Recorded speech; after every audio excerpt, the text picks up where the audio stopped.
नमस्कार।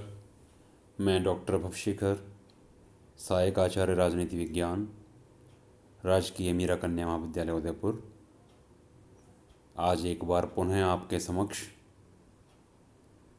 द्वितीय वर्ष कला राजनीति विज्ञान के प्रथम प्रश्न पत्र प्रमुख राज्य व्यवस्थाएं के अंतर्गत अमेरिका के संविधान की चर्चा करते हुए अमेरिका के संविधान की वहाँ की शासन व्यवस्था की प्रमुख विशेषता शक्ति पृथक्करण एवं नियंत्रण व संतुलन का जो सिद्धांत है उसके संदर्भ में वार्ता के लिए उपस्थित हुआ हूँ। विद्यार्थियों, गत व्याख्यान के अंतर्गत हम लोगों ने अमेरिका के संविधान की विशेषताएं उनका अध्ययन किया और आज उन्हीं विशेषताओं में से एक प्रमुख विशेषता जो कि अमेरिका के संविधान की एक विशिष्ट स्थिति है, जिसे कि हम शक्ति पृथक्करण व नियंत्रण एवं संतुलन का सिद्धांत जो कहते हैं, उसके संदर्भ में बातचीत करेंगे। सबसे पहले यहाँ ये आवश्यक है कि शक्ति पृथक्करण सिद्धांत क्या है। बच्चों, हम सब लोग जानते हैं कि सरकार के 3 अंग होते हैं: व्यवस्थापिका, कार्यपालिका और न्यायपालिका। सरकार के इन तीनों अंगों के मध्य परस्पर कैसा संबंध होना चाहिए, यह राजनीति विज्ञान में प्रारंभ से ही एक विवाद की वस्तु रही है। इस संबंध में समय समय पर अनेक सिद्धांतों का प्रतिपादन किया गया और उन्हीं सिद्धांतों में से प्रमुख है शक्ति पृथक्करण का सिद्धांत, जिसे कि मॉन्टेस्क्यू के द्वारा प्रतिपादित किया गया।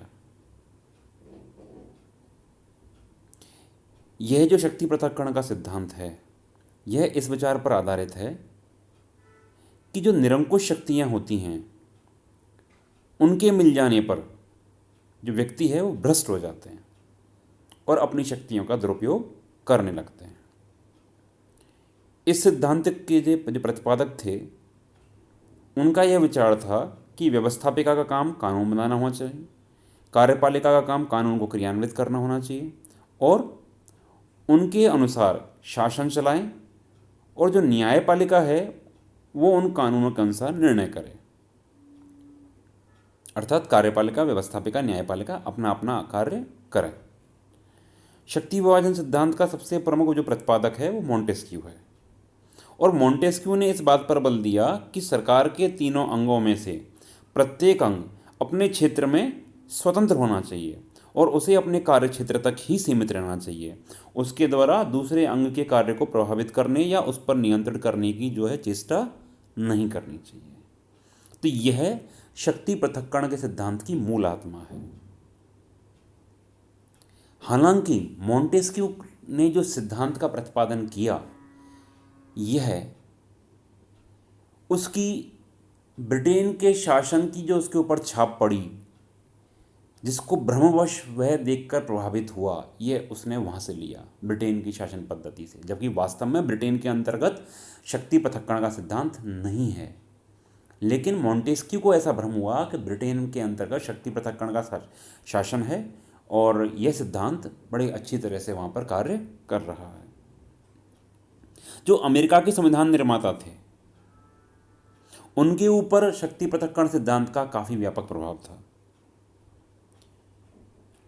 वे अमेरिका में एक सीमित शासन की स्थापना करना चाहते थे और इस बात के लिए प्रयत्नशील थे कि शासन जो है वो अत्यधिक शक्तिशाली होकर नागरिकों की स्वतंत्रताओं को सीमित कर सकता है, उनको आघात पहुंचा सकता है। इसलिए वे इस बात के लिए प्रयत्नशील थे कि ऐसा ना हो। इसलिए उन्होंने संघीय शासन व्यवस्था को अपनाया और संविधान में प्रथम 10 संशोधन करके मौलिक अधिकारों की व्यवस्था अपनाई। इसके अतिरिक्त संविधान को शक्ति विभाजन के सिद्धांत के ऊपर आधारित भी किया। जो संविधान निर्माता थे वो मोंटेस्क्यू के शक्ति विभाजन सिद्धांत से बहुत अधिक प्रभावित थे। उनका जो विश्वास यह था कि जितनी अधिक शक्ति होती है उतनी ही अधिक उसके दुरुपयोग की आशंका बनी रहती है। इसलिए फिलाडेल्फिया सम्मेलन के अंतर्गत नवीन संविधान निर्माण का जब कार्य किया गया तो संविधान निर्माताओं ने शक्ति विभाजन के सिद्धांत का जो है आधारभूत सिद्धांत के रूप में इसको अपनाया। अमेरिका के संविधान में शक्ति विभाजन सिद्धांत को अपनाने की कोई औपचारिक घोषणा नहीं की गई है और ना ही संविधान में किसी स्थान पर शक्ति विभाजन सिद्धांत को परिभाषित किया गया है, लेकिन शक्ति विभाजन सिद्धांत जो है वो अमेरिका के संविधान की मूल भावना है और संविधान के जो प्रथम 3 अनुच्छेद हैं उनके माध्यम से यह स्पष्ट किया जाता है कि संविधान शक्ति विभाजन के सिद्धांत पर आधारित है।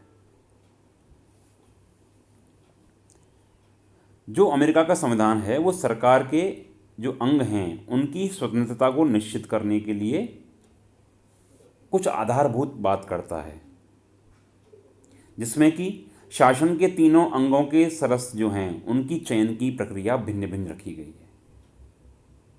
शासन का जो एक ही अंग जो है उसकी सदस्यता का प्रावधान है, मतलब कोई सदस्य शासन के 2 अंगों का सदस्य नहीं बन सकता है। इसके अतिरिक्त सरकार के विभिन्न अंगों का जो कार्यकाल है और उसको पृथक पृथक रखा गया है और कार्यकाल की एक निश्चितता भी रखी गई है। जैसे कि प्रतिनिधि सभा के सदस्य का कार्यकाल 2 वर्ष है, सीनेट के सदस्य का कार्यकाल 6 वर्ष है और राष्ट्रपति कार्यकाल 4 वर्ष है। न्यायाधीश हैं, उनकी नियुक्ति जीवन पर्यंत के लिए होती है और सदाचार पर्यंत अपने पद पर बने रहते हैं। सदाचार मतलब जब तक उनका आचरण अच्छा होता है। तो इस प्रकार से प्रत्येक अंग, सरकार का प्रत्येक अंग पृथक पृथक कार्यकाल के लिए अपना कार्य करता है और उसकी सदस्यता भी कोई व्यक्ति दोनों की सदस्यता नहीं ले सकता है। इसके अतिरिक्त जो शासन के विविध अंग हैं उनके सदस्यों के उत्तरदायित्व में भी भिन्नता है। तो इस प्रकार से हम कह सकते हैं कि अमेरिका के अंतर्गत शक्ति विभाजन का जो सिद्धांत है उसको मूल रूप में अपनाया गया है। अब हम बात करते हैं नियंत्रण व संतुलन के सिद्धांत की कि क्या आशय है इससे। तो नियंत्रण और संतुलन का जो सिद्धांत है उसका आशय यह है कि जो शासन के अंग हैं वो एक दूसरे की शक्तियों को इस प्रकार नियंत्रित करें कि शक्तियों का संतुलन स्थापित हो जाए और सरकार का कोई भी अंग अपनी शक्तियों का दुरुपयोग ना करे। शक्ति पृथक्करण और नियंत्रण व संतुलन ये 2 सिद्धांत ऊपर से देखने पर परस्पर विरोधी लगते हैं, लेकिन वास्तव में इन दोनों सिद्धांतों में परस्पर कोई विरोध नहीं है। ये 2 सिद्धांत या व्यवस्थाएं एक दूसरे की सहायक और पूरक के रूप में कार्य करती हैं। इन दोनों सिद्धांतों का जो उद्देश्य है वह क्या है? शासन की जो शक्तियां हैं उनको मर्यादित कर संविधानवादी शासन की स्थापना करना, जिससे कि शासन नागरिकों की स्वतंत्रताओं को कोई आघात ना पहुंचा सके और अपनी शक्तियों का दुरुपयोग ना कर सके। तो यह इन दोनों सिद्धांतों का मूल है और ये दोनों सिद्धांत परस्पर विरोधी नहीं हैं वरन एक दूसरे के पूरक हैं। अमेरिका के संविधान निर्माताओं ने शासन को मर्यादित रखने और व्यक्ति की स्वतंत्रता की रक्षा के लिए शक्ति विभाजन सिद्धांत को अपनाया, लेकिन इसके साथ ही वे शक्ति विभाजन का जो सिद्धांत है उसकी सीमाओं से भी परिचित थे। शक्ति विभाजन के सबसे जो प्रमुख समर्थक थे मेडिसन, उन्होंने अपने पत्र के अंदर लिखा था कि शक्ति पृथक्करण का सिद्धांत का आशय यह नहीं है कि व्यवस्थापिका, कार्यपालिका और न्यायपालिका एक दूसरे से कोई संबंध ना रखें। उन्होंने कहा कि जब तक ये तीनों अंग एक दूसरे से संबद्ध नहीं किए जाएंगे, जोड़े नहीं जाएंगे, तब तक ये एक दूसरे के ऊपर नियंत्रण मतलब एक पूरक के रूप में स्थापित नहीं करेंगे, तब तक स्वतंत्र सरकार की स्थापना नहीं मानी जा सकती है। इसके अलावा संविधान निर्माताओं ने यह भी सोचा कि शक्ति विभाजन के सिद्धांत को पूरी जो सीमा तक अपनाने का पर जो है शासन का प्रत्येक अंग अपने क्षेत्र में असीमित शक्ति प्राप्त कर लेगा। अर्थात अगर किसी शासन के अंग के ऊपर कोई अंकुश नहीं होगा तो वह अपने क्षेत्र में सर्वोच्च शक्ति प्राप्त करने के कारण निरंकुश हो सकता है। अतः उन्होंने एक दूसरे के ऊपर आंशिक नियंत्रण, ताकि वो एक दूसरे के पूरक के रूप में भी कार्य कर सकें और निरंकुश भी ना हो, यह प्रयास किया। तो हम कह सकते हैं कि नियंत्रण और संतुलन का जो सिद्धांत है उसको अपनाने का जो रूप यह है कि शासन के तीनों अंग अर्थात कार्यपालिका, व्यवस्थापिका और न्यायपालिका, इनमें से प्रत्येक अंग अन्य दो अंगों के द्वारा नियंत्रण रखे और एक शक्ति संतुलन को स्थापित करे। इसलिए जो सरकार के तीनों अंग हैं उनके संबंध में स्थिति कुछ ऐसी प्रतीत होती है कि कांग्रेस की जो शक्ति है, कांग्रेस मतलब अमेरिका की व्यवस्थापिका जिसके पास कानून निर्माण की शक्ति है, लेकिन कांग्रेस की शक्ति पर राष्ट्रपति और सर्वोच्च न्यायालय का प्रतिबंध है। कांग्रेस द्वारा पारित विधेयकों को राष्ट्रपति जो है वो विलंबनकारी निषेधाधिकार या जेबी निषेधाधिकार के माध्यम से उसको टाल सकता है, अर्थात एक प्रभावी नियंत्रण रखता है। इसी प्रकार से हम देखते हैं कि जो सर्वोच्च न्यायालय है वो न्यायिक पुनरावलोकन की प्रक्रिया के माध्यम से उसको असंवैधानिक भी घोषित कर सकता है। तो इस प्रकार कांग्रेस की शक्ति के ऊपर नियंत्रण है। ठीक इसी प्रकार से राष्ट्रपति की शक्ति पर जो नियंत्रण को स्थापित कैसे किया है कि राष्ट्रपति जो है वो देश की कार्यपालिका का प्रधान है अमेरिका में, लेकिन वह प्रशासनिक क्षेत्र में मनमानी करते हुए तानाशाही बन सकता है। कांग्रेस के द्वारा अनेक रूपों में राष्ट्रपति की शक्ति पर अंकुश रखा जाता है।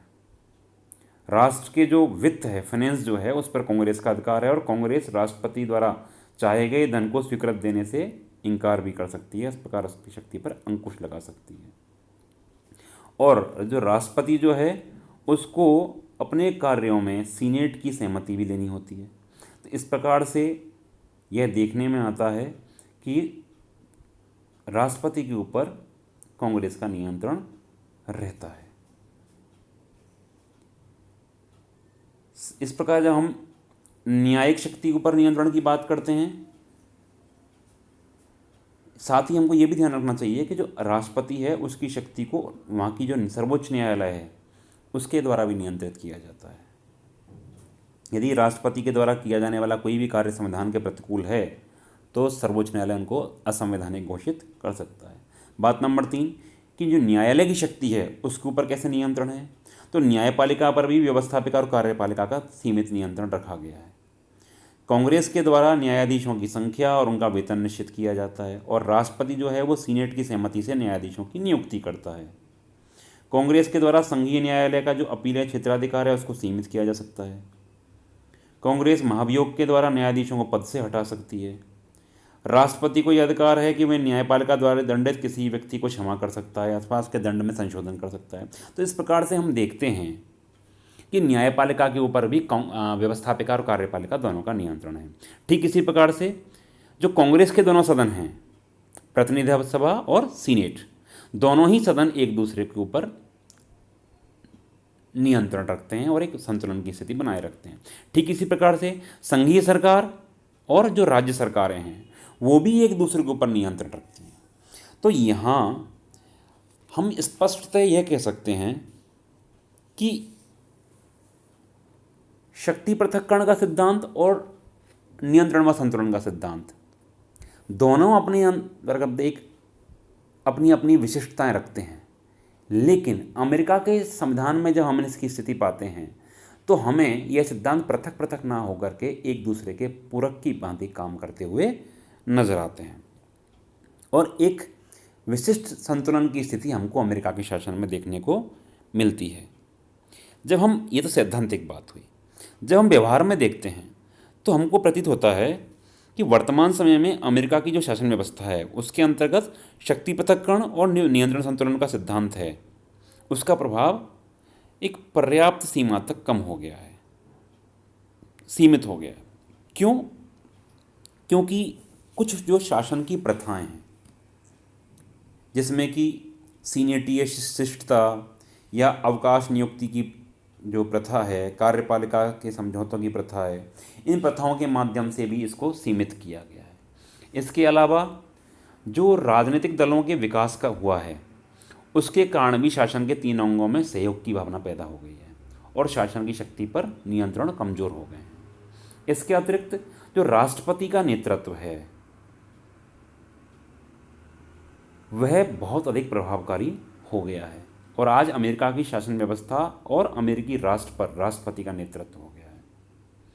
रेडियो, टेलीविज़न और प्रेस सम्मेलन आदि के माध्यम से राष्ट्रपति जो है वो अमेरिका की जनता के साथ सीधा जुड़ गया है। राष्ट्रपति यदि प्रभावशाली व्यक्तित्व वाला होता है तो वो अमेरिकी जनता से सीधे अपील करते हुए कांग्रेस और कुछ सीमा तक सर्वोच्च न्यायालय को भी प्रभावित कर सकता है। तो व्यवहार में देखा गया है कि आपातकाल में तो शक्ति विभाजन और नियंत्रण संतुलन का सिद्धांत लगभग पूर्णतया समाप्त हो जाता है, काम ही नहीं करता, और समस्त जो शासन तंत्र है उस पर राष्ट्रपति का निर्विवाद नेतृत्व स्थापित हो जाता है। लेकिन सामान्य काल के अंतर्गत शक्ति विभाजन और नियंत्रण संतुलन का जो सिद्धांत है वो हमको प्रभावी रूप में देखने को मिलता है। तो इस प्रकार से हम कह सकते हैं कि अमेरिका की जो शासन व्यवस्था है उसमें हमें संघर्ष काल या युद्ध काल के अंतर्गत तो शक्ति पृथक्करण व नियंत्रण संतुलन का सिद्धांत